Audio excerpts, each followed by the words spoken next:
ধরে না। সেদিন এক একটা অসহায় মেয়েকে তুমি আর তোমার মা মিলে এতটা অত্যাচার করেছিলে, হয়তো আল্লাহ সহ্য করে নাই।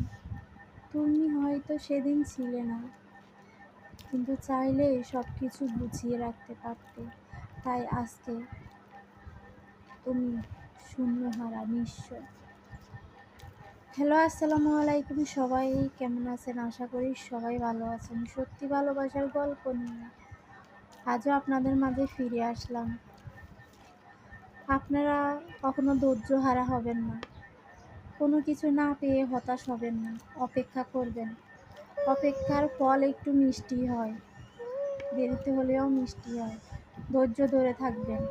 হেরে গেছেন বলে নিজেকে হারিয়ে দিবেন না, আর নিজেকে হারিয়ে দিয়ে অন্যকে জিতিয়ে দিবেন না। অপেক্ষা করেন, সময় আপনার চেয়ে খারাপ অবস্থা ওদের হতে পারে, যেমনটা হয়েছে একটা